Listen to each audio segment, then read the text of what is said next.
আল্লাহ আমার রব, এই রবি আমার সব। দামে দামে তুন মনে তারি অনুভব। তোমার দুনিয়াতে আমি যেদিকে তাকাই, অথই নিয়ামতে ডুবে আছি সবাই। পাক পাখালির গানে শুনি তসবি কলো রব, তসবি কলো রব। আল্লাহ আমার রব, এই রবি আমার সব। আসসালামু আলাইকুম। প্রিয় দর্শক, আপনারা কেমন আছেন? সবাই ভালো থাকুন, সেটাই আমাদের একান্ত কামনা। শুরু হলো এনটিভি আয়োজিত এবং লাভেলো নিবেদিত অনুষ্ঠান আপনার জিজ্ঞাসা। আপনাদের সাথে আছি আমি জয়নুল আবেদিন আজাদ। আর আপনাদের মনে জাগা প্রশ্নের জিজ্ঞাসার জবাব দিচ্ছেন বিশিষ্ট আলেম ডক্টর মোহাম্মদ সাইফুল্লাহ। আসসালামু আলাইকুম ওরহমতুল্লাহি ওয়া বারাকাতুহু। প্রিয় দর্শক, চলুন তাহলে জিজ্ঞাসার জগতে শুরুতে একটি চিঠি। এটি পাঠানো হয়েছে তেজারত শপিং টাওয়ার, দুনিয়া, ঢাকা থেকে। আগের চিঠি অনেক প্রশ্ন ছিল, আরও জানতে চেয়েছেন জিনে ধরলে কি মানুষকে অজ্ঞান করে রেখে স্বার্থ সিদ্ধি করে? এটা কি সম্ভব, যৌন সম্পর্ক হওয়া? না, এটা বাধ্যতামূলক বিষয় নয়। তবে জিন মানুষদেরকে আক্রান্ত করতে পারে, জিন মানুষদেরকে কষ্ট দেয়। সূরাতুল জিনের মধ্যে এটা স্পষ্ট করে আল্লাহ সুবহানাহু ওয়া তাআলা জানিয়েছেন। জিনেরা সাধারণভাবে মানুষদেরকে কষ্ট দিয়ে থাকে এবং সেটা বিভিন্নভাবে হতে পারে, দৈহিকভাবে হতে পারে, শারীরিকভাবে এবং মানসিকভাবে হতে পারে। জিনের সাথে দৈহিক সম্পর্কের বিষয়টি নিয়ে জালালউদ্দিন সুয়ুতী রাহিমাহুল্লাহ তাআলা বলেছেন যে জিনেরা জোরপূর্বক মানে মানুষদের সাথে অথবা নারীদের সাথে, মানে নারীদের সাথে, মানবীদের সাথে জোরপূর্বক তাদেরকে কষ্ট দেওয়ার জন্য, যৌন সম্পর্ক করার জন্য চেষ্টা করে থাকে। এটা হতে পারে, এ ধরনের হতে পারে। কিন্তু তাদের সাথে মূলত ইসলামী শরিয়া অনুযায়ী বিবাহ বন্ধন অথবা তাদের সাথে যৌন মানে যেই বিষয়টি, সেটা ইসলামী শরিয়া অনুযায়ী বৈধ নয়, ইসলামী শরিয়া অনুযায়ী বৈধ নয়। কিন্তু তারা কষ্ট দেওয়ার জন্য মূলত এই কাজটি করে থাকে। আর এটি হিংস্র, মরিদ, মানে সীমালঙ্ঘনকারী যে সমস্ত জিন আছে, সেই জিনগুলো মূলত এই কাজটি করে থাকে, এর জন্য সত্য নয় যে বেহুশ করতে হবে। মানে জিনেরা এই ধরনের কাজ মানে করে থাকে বিভিন্নভাবে। কারো উপর জিনের যদি কোনো প্রভাব অথবা আছার হয়, সেক্ষেত্রে মূলত মানে জিনেরা তাদেরকে বিভিন্নভাবে কষ্ট দিয়ে থাকে এবং সেখানে জিন আসর যদি করে থাকে, জিন বিতাড়িত করার জন্য অথবা জিন দূর করার জন্য বিভিন্ন ধরনের তাদবীর রয়েছে অথবা রুকিয়া রয়েছে, শরীয়ত অনুযায়ী শরঈ ইসলামী রুকিয়া রয়েছে, সেগুলো করলে জিনেরা আবার ভয় পেয়ে চলে যায়। সেগুলো করা জায়েজ রয়েছে, সেগুলো করলে জিনেরা যেতে বাধ্য হয়, সেগুলো আপনি করতে পারেন। কিন্তু মানে জিনদের এই অবস্থাটি আপনি যেটা বলেছেন, এটা বাধ্যতামূলক নয় যে তারা বেহুশ করে রাখবে অথবা মানে শারীরিক সম্পর্ক তৈরি করবে, এটা বাধ্যতামূলক বিষয় নয়। লিখেছেন, ইসলামে মানসিক রোগ বলে কি কিছু আছে? এর চিকিৎসা কি কেবল কোরআন থেকে হবে? ইসলাম মানসিক রোগকে স্বীকৃতি দিয়েছে। মানসিক রোগ তো হতেই পারে। আল্লাহ রাসূল সাল্লাল্লাহু আলাইহি ওয়াসাল্লামের সময়ও এ ধরনের মানসিক বিকৃতির বিষয়টি প্রমাণিত হয়েছে। দেহ থাকলে দৈহিক রোগ হবে, মন থাকলে মানসিক রোগ হবে। মন থাকলে রোগ হবে এবং মানসিক রোগের বিষয়টি স্বীকৃত। মানসিক রোগ হতেই পারে, কোনো সন্দেহ নেই। আর এই মানসিক রোগের চিকিৎসার জন্য মূলত কোরআনে কারীম এটাও একটা চিকিৎসা, কোরআনের মধ্যে চিকিৎসা রয়েছে। কিন্তু সমস্যা হচ্ছে সেখানে, সেটা হলো যদি আমি বলি যে সমুদ্রের মধ্যে মুক্তা রয়েছে, একথা আমি সত্য বলেছি, কোনো সন্দেহ নেই। সমুদ্রের ঝিনুকের মধ্যে কোটি কোটি ঝিনুক আছে, ঝিনুকের কোনো একটা ঝিনুকের মধ্যে অথবা কতগুলো ঝিনুকের মধ্যে মুক্তা আছেই। কিন্তু সেই মুক্তা কোন ঝিনুকের মধ্যে আছে, কোত্থেকে কে বের করতে পারবে, সেটা কিন্তু সহজ বিষয় না। সব ঝিনুকে মুক্ত থাকে না। সব ঝিনুকে মুক্ত থাকে না। সুতরাং কোরআনে কারীমের মধ্যে চিকিৎসা রয়েছে, কোনো সন্দেহ নেই। কিন্তু কোরআনে কারীমের কোন আয়াতের মধ্যে অথবা কোন নির্দেশনার মধ্যে এর চিকিৎসা রয়েছে বা কোন আয়াত দিয়ে এর চিকিৎসা পাওয়া যাবে, এই বিষয়টি রাসূলুল্লাহ সাল্লাল্লাহু আলাইহি ওয়াসাল্লাম নির্দিষ্ট করে যাননি। যদি রাসূল সাল্লাল্লাহু আলাইহি ওয়াসাল্লাম সেটাকে নির্দিষ্ট করে যেতেন, তাহলে আমরা বলতাম যে হ্যাঁ, এর মধ্যে মূলত কি রয়েছে, চিকিৎসা রয়েছে। তবে একটি আয়াত কোরআনের বুঝায়, সেটা হচ্ছে আল্লাহ সুবহানাহু ওয়া তাআলা ইরশাদ করেছেন, ইয়া আইয়ুহাল্লাযীনা আমানু, হে ঈমানদারগণ, যে তোমরা উযকুরুল্লাহ, আল্লাহ তাআলা জিকির করো, আলা বিযিকরিল্লাহি তাতমাইন্নুল কুলুব, আর তোমরা জেনে রাখো যে আল্লাহ রাব্বুল আলামিনের জিকিরের মাধ্যমে তোমাদের অন্তরগুলো প্রশান্তি লাভ করতে পারবে। এই আয়াত থেকে এটা স্পষ্ট বোঝা যাচ্ছে মূলত মানসিক শূন্যতা, মানসিক বিকৃতি, মানসিক বিভ্রাট অথবা মানসিক কোনো ত্রুটি বিচ্যুতির কারণ থেকে বাঁচতে হলে মূলত আল্লাহ রাব্বুল আলামিনের জিকির যদি আমাদের মধ্যে আসে তাহলে সেটা আমাদেরকে কি করবে, মানসিকভাবে প্রশান্ত করবে। এটা বোঝা যাচ্ছে। সেটা কোরআনে কারীমের তেলাওয়াতের মাধ্যমে হতে পারে, কোরআনের সুনির্দিষ্ট আয়াত তেলাওয়াতের মাধ্যমে হতে পারে, অথবা আল্লাহ রাব্বুল আলামিনের অন্যান্য যে জিকিরগুলো আছে সেগুলোর মাধ্যমে হতে পারে। তাই যুগে যুগে ওলামায়ে কেরাম বিভিন্ন ধরনের মানসিক প্রশান্তির জন্য বিভিন্ন ধরনের জিকিরগুলো, যেগুলো রাসূলুল্লাহ সাল্লাল্লাহু আলাইহি ওয়াসাল্লাম শিক্ষা দিয়েছেন, সেগুলোকে উল্লেখ করেছেন। সেখান থেকে সেই জিকিরগুলো থেকে আপনি, যেগুলো মানুষের মানসিক প্রশান্তি দিয়ে থাকে, সেই জিকিরগুলো আপনি করতে পারেন। সেগুলো মানসিক প্রশান্তি তৈরি করবে, মানসিক রোগের চিকিৎসা সেখান থেকে আপনি নিতে পারবেন। আরেকটি চিকিৎসার কথা রাসূলুল্লাহ সাল্লাল্লাহু আলাইহি ওয়াসাল্লাম বলেছেন, সেটা কোরআনের মধ্যে ইঙ্গিত পাওয়া যায়। আল্লাহ সুবহানাহু ওয়া তাআলা ঈমানদার ব্যক্তিদেরকে সেখানে বলছেন, ঈমানদারগণ, ইসতাঈনু বিস-সাবরি ওয়াস-সালাহ, তোমরা ধৈর্য এবং সালাতের মাধ্যমে সাহায্য প্রার্থনা করো। ধৈর্য এবং সালাতের মাধ্যমে সাহায্য নেওয়ার অর্থ হচ্ছে ঈমানদার ব্যক্তি যখনই কোনো কারণে বিপর্যস্ত হয়ে যাবে, কোনো বিষণ্ণতা তার মধ্যে এসে যাবে, কোনো সংকটাপন্ন অবস্থা বা মানসিক কোনো অবস্থা তৈরি হবে, তখন সেই সালাতের মাধ্যমে আল্লাহ রাব্বুল আলামিনের কাছে আশ্রয় নেবে। এটাই রাসূলুল্লাহ সাল্লাল্লাহু আলাইহি ওয়াসাল্লামের আমল দ্বারা প্রমাণিত হয়েছে। কানা সাল্লাল্লাহু আলাইহি ওয়াসাল্লাম ইজা ফাজা আলাই, কোনো একটি কারণে যদি রাসূলুল্লাহ সাল্লাল্লাহু আলাইহি ওয়াসাল্লাম বিষণ্ণতা তার মধ্যে এসে যেত, রাসূলুল্লাহ সাল্লাল্লাহু আলাইহি ওয়াসাল্লাম ইউসাল্লি রাকাতাইন, রাসূল সাল্লাল্লাহু আলাইহি ওয়াসাল্লাম 2 রাকাত নামাজ পড়ে নিতেন। নামাজের মাধ্যমে রাসূল সাল্লাল্লাহু আলাইহি ওয়াসাল্লাম মানসিক প্রশান্তি লাভ করতেন। এমনকি বিলাল ইবনে রাবাহ রাদিয়াল্লাহু তাআলা আনহুকে বলেন রাসূলুল্লাহ সাল্লাল্লাহু আলাইহি ওয়াসাল্লাম, ইয়া বিলাল আরিহনা বিস-সালাহ, হে বিলাল, যে আমাদেরকে সালাতের মাধ্যমে তুমি প্রশান্তি দান করো। বোঝা গেল যে যদি সালাতকে কেউ সত্যিকারভাবে উপলব্ধি করতে পারে, সালাতের মাধ্যমে সে মানসিক পরিপূর্ণ প্রশান্তি লাভ করতে পারে, তবে সেই সালাতও তো সেই মানের সালাত হতে হবে। সালাতের আমাদের সমস্যা হচ্ছে, সালাতকে আমরা মূলত ব্যায়ামে পরিণত করে নিয়েছি, এক্সারসাইজে পরিণত করে নিয়েছি। কেউ কেউ সালাতকে আমরা মেডিটেশনে পরিণত করে নিয়েছি, কেউ কেউ সালাতকে আমরা আনুষ্ঠানিকতায় পরিণত করে নিয়েছি, জাস্ট উঠা বসা আসা যাওয়া ইত্যাদিতে পরিণত করে নিয়েছি। সালাতের মিনিং নেই, সালাতের যেই মর্ম সেটা নেই, সালাতের প্রকৃত উপলব্ধি নেই। সালাতের মধ্যে আল্লাহ রাব্বুল আলামিনের কাছে বান্দার যে সাবমিশন থাকার কথা, সেই সাবমিশন নেই। সালাতের খুশু খুদু যেটাকে বলা হয়েছে, সেটা সালাতের মধ্যে নেই। তারপরে আল্লাহ রাব্বুল আলামিনের প্রতি যেই বান্দা সালাতের মধ্যে যে সমস্ত জিনিসগুলো পেশ করবে, তুলে ধরবে, সেগুলো সম্পর্কে কোনো খবরই নেই। কারণ কোরআন তেলাওয়াত করেন, তিনি কোরআনের অর্থ বুঝেন না। তিনি তাসবিহ করেন, তিনি তাসবিহের অর্থ বুঝেন না। সুতরাং আল্লাহ তাআলার কাছে তো তিনি আসলে কিছুই তুলে ধরতে পারছেন না। তিনি যেগুলো তুলে ধরতেছেন সেগুলো তিনি কিছুই বুঝতেছেন না। সুতরাং এই কারণে মূলত সালাত আমাদের মধ্যে সেই প্রশান্তি, সেই মানসিক পরিবর্তন সালাতের মাধ্যমে আমরা লাভ করতে পারতেছি না। এই জন্য এগুলো যদি আমরা নিতে পারি, তাহলে অবশ্যই আমাদের মানসিক যে চিকিৎসা রয়েছে, সেই চিকিৎসা এগুলোর মধ্যে আমরা পাবো, কোনো সন্দেহ নেই। তারপরে একটি কথা বলে দিতে হবে, সেটা হচ্ছে এই, কোনো ব্যক্তি যদি নিশ্চিত হন যে তার মানসিক কোনো প্রবলেম দেখা দিয়েছে, তাহলে কিন্তু তাকে এই চিকিৎসার পাশাপাশি মানসিক ডাক্তারকেও তাকে কী করতে হবে, বিষয়টি অবগত করাতে হবে, যাতে করে এখানে ভুল না হয়। কারণ হচ্ছে প্রত্যেকটা লিকুল্লি মাকানিন লিকুল্লি মাজালিন মাকান, প্রত্যেকটা সেক্টরের জন্য একটা স্থান সুযোগ আছে, জায়গা রয়েছে, প্রত্যেকটা অবস্থার বক্তব্য রয়েছে, ব্যবস্থাপনা রয়েছে। সুতরাং সেই ব্যবস্থাপনায় আপনাকে যেতে হবে। সুতরাং আপনি মানসিকভাবে যদি বড় ধরনের ক্ষতিগ্রস্ত হন, আর আপনি শুধু মনে করেন যে না, আমি ডাক্তারের কাছে যেতে চাই না, আমি শুধুমাত্র কোরআন তেলাওয়াত করতে চাই। হ্যাঁ, কোরআন তেলাওয়াতের মধ্যে চিকিৎসা আছে ঠিকই, কিন্তু চিকিৎসাকে আল্লাহ সুবহানাহু ওয়া তাআলা আল্লাহ রাব্বুল আলামিন বিভিন্ন জিনিসের মধ্যে কী করে দিয়েছেন, বন্টন করে দিয়েছেন। চিকিৎসাকে আল্লাহ রাব্বুল আলামিন শুধুমাত্র কোরআনের মধ্যে নির্দিষ্ট করে দেন নাই, বরং বস্তুর মধ্যেও চিকিৎসার বিষয়গুলো, গুণগুলো আল্লাহ সুবহানাহু ওয়া তাআলা দিয়েছেন। সেই দিকেও আমাদেরকে অগ্রসর হতে হবে। এই জন্য আমাদেরকে চিকিৎসা ব্যবস্থার দিকে আমাদেরকে যেতে হবে।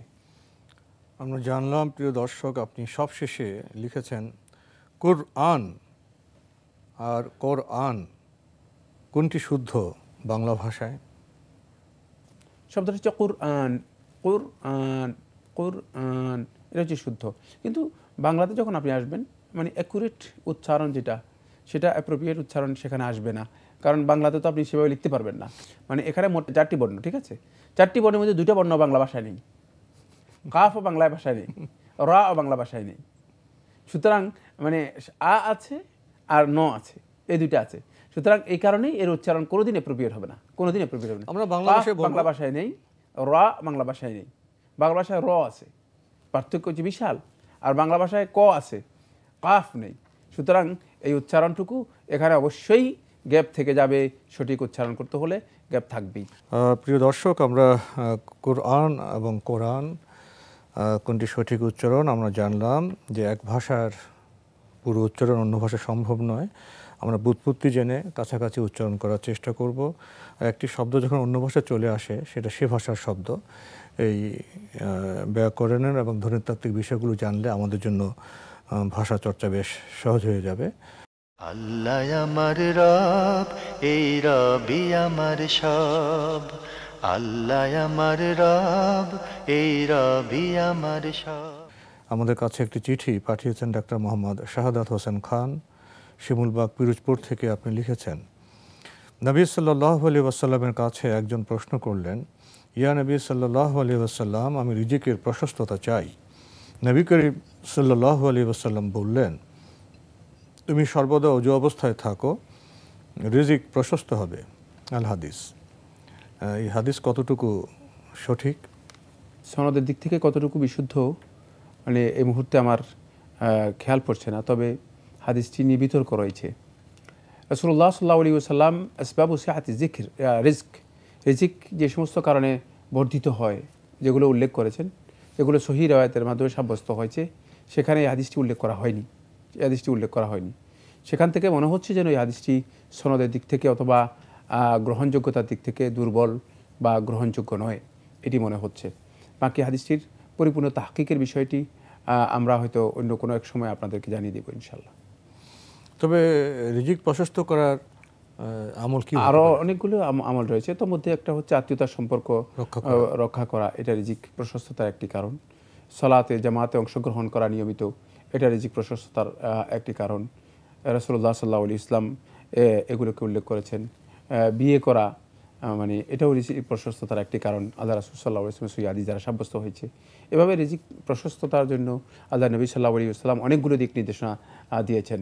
তবে এই হাদিসটি সনদের বিষয়টি আমার কাছে বিতর্কিত মনে হচ্ছে। জি, তো সবসময় অজু অবস্থায় থাকলে তো কোনো ফায়দা আছে? হ্যাঁ, ফায়দা রয়েছে, সেটা আরেকটি মাসালা, সেটা এই রিজিকের সাথে সম্পৃক্ত নয়। এই হাদিসটি তবরানী তার মুআজামের মধ্যে বর্ণনা করেছেন এবং সহিহ সনদে শেখ নাসিরুদ্দিন আলবানী রহমতুল্লাহ আলাইহি সহিহ বলেছেন, এবং সম্ভবত শেখ জিয়াউর রহমান আজমি হাফেজাহুল্লাহ তাআলা তিনিও সহিহ বলেছেন। এই হাদিসটি হচ্ছে যে কোনো ব্যক্তি, না, এটি আবু আসম আল কারিয়ুতি তার কিতাবের মধ্যে সহিহ বলেছেন। তিনি বলেছেন যে কোনো ব্যক্তি যদি মানে সর্বাবস্থায় তিনি উজুরত অবস্থায় থাকেন, তখন তার চাদরের নিচে আল্লাহর পক্ষ থেকে একজন ফেরেশতা থাকেন, যেই ফেরেশতা 24 ঘন্টা তার জন্য ইস্তেগফার করতে থাকেন, আল্লাহ রাব্বুল আলামিনের কাছে ক্ষমা প্রার্থনা করতে থাকেন। এই জন্য এটি অত্যন্ত ফজিলতপূর্ণ একটি বিষয়, এটা অত্যন্ত ফজিলতপূর্ণ একটি বিষয়। কিন্তু এই মাসালা এই হাদিসের সাথে নয়। জি, এই হাদিসের সম্পৃক্ত নয়। আমরা জানলাম। প্রিয় দর্শক, আমাদের হাতে একটি ইমেল, এটি পাঠিয়েছেন ফারহানা হক। লিখেছেন, I am living in USA. I got married since 9 years. I have no children, so when I go through the IVF treatment, that one also failed. Doctor said there is no chance for getting pregnant due to my age. But doctor told me it is possible to getting pregnant from donor eggs. It means borrow from other women's egg. So my question, is it haram? I want to be a mother, so please let me know by email. ইমেইলের মাধ্যমে কি জানার কোনো ব্যবস্থা আছে কিনা? আমাদের সেই ব্যবস্থা নেই, আমরা অনুষ্ঠানের মাধ্যমে পাঠাবো। জি জি জি, জবাব দেওয়ার চেষ্টা করি। না, আপনার জন্য এটি হারাম, এটি আপনার জন্য জায়েজ নেই। আপনি ধৈর্য ধারণ করতে হবে, আল্লাহ রাব্বুল আলামিনের কাছে দোয়া করুন। অস্থিরতার কোনো কারণ নেই। এই পৃথিবীতে বহু মা অথবা বহু স্ত্রী অতিক্রম করে গেছে, বহু নারী অতিক্রম করে গেছে যাদের সন্তান ছিল না, যাদের কোনো সন্তান ছিল না। সুতরাং এতে আপনি অস্থির হওয়ার কোনো কারণ নেই।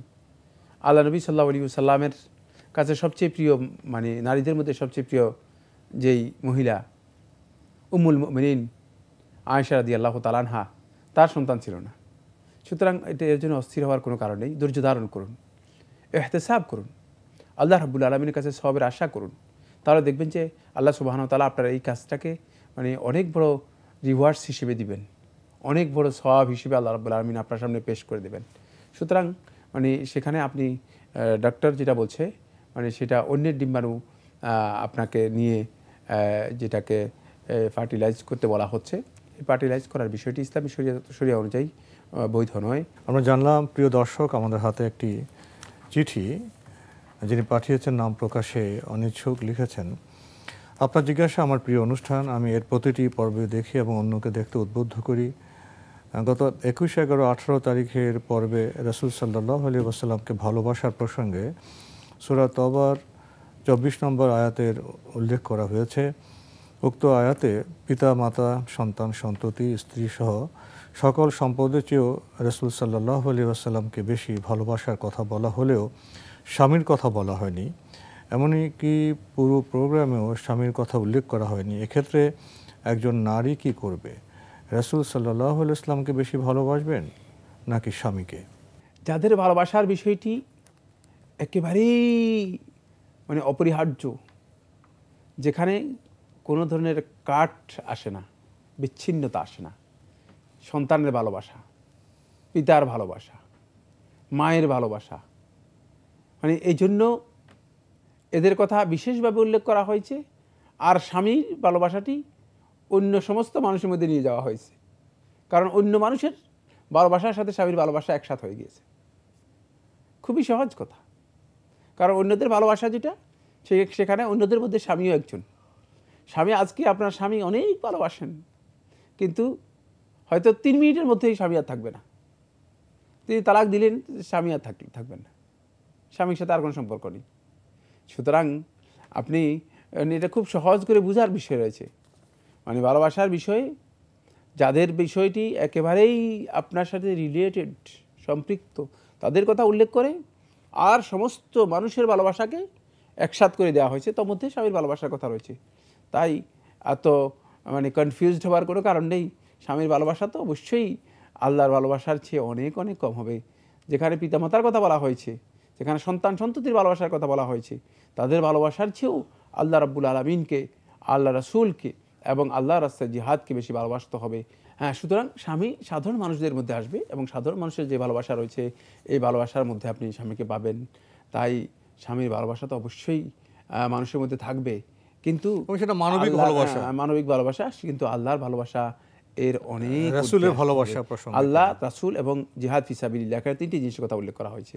এই 3টি জিনিসের ভালোবাসা অবশ্যই অবশ্যই এই 8টি বস্তুর যে ভালোবাসার কথা উল্লেখ করা হয়েছে সেগুলোর থেকে বেশি হতে হবে। তো আজকে আমাদের এখানে শেষ করতে হচ্ছে। আপনাকে অনেক ধন্যবাদ। আপনাকে অশেষ ধন্যবাদ। প্রিয় দর্শক, আমরা এতক্ষণ দেখছিলাম এনটিভি আয়োজিত এবং লাভ হলো নিবেদিত অনুষ্ঠান আপনার জিজ্ঞাসা। আমাদের অনুষ্ঠান আপনারা এনটিভি অনলাইনেও দেখতে পারবেন, ভিজিট করুন www.ntvbd.com। এছাড়া ইউটিউবে এবং আমাদের ভেরিফাইড ফেসবুক পেজে অনুষ্ঠান দেখতে পারবেন। প্রিয় দর্শক, শেষে এসে আমরা রাসূল সাল্লাল্লাহু আলাইহি ওয়াসাল্লামকে ভালোবাসার প্রসঙ্গে কিছু কথা আমরা শুনছিলাম এবং পাশাপাশি আমরা অনেক সময় স্বামী স্ত্রীকে নিয়ে আসেন, স্ত্রী স্বামীকে নিয়ে আসেন, এগুলো তো মানবিক ভালোবাসা। যখন রাসূল সাল্লাল্লাহু আলাইহি ওয়াসাল্লামকে ভালোবাসার কথা আসবে, মহান আল্লাহকে ভালোবাসার কথা আসবে, তার স্থানটা কোথায় হবে? আমরা অনেক সময় যথা বিষয়কে যথাস্থানে রাখতে পারি না। স্রষ্টা যিনি আমাকে সৃষ্টি করেছেন, আমাকে সৃষ্টি না করলে আমি কোথায় স্বামী পেতাম, কোথায় বাবা মা পেতাম, এই বিষয়টা আমরা সেভাবে ভাবি না। রাসূল সাল্লাল্লাহু আলাইহি ওয়াসাল্লাম তিনি কোন ধরনের ব্যক্তিত্ব? তিনি কি শুধু আমাদের রাসূল? তিনি কি সমগ্র কায়নাত সৃষ্টি জগতের জন্য রহমত স্বরূপ নন? তার দায়িত্ব কী, তার অবস্থান কী?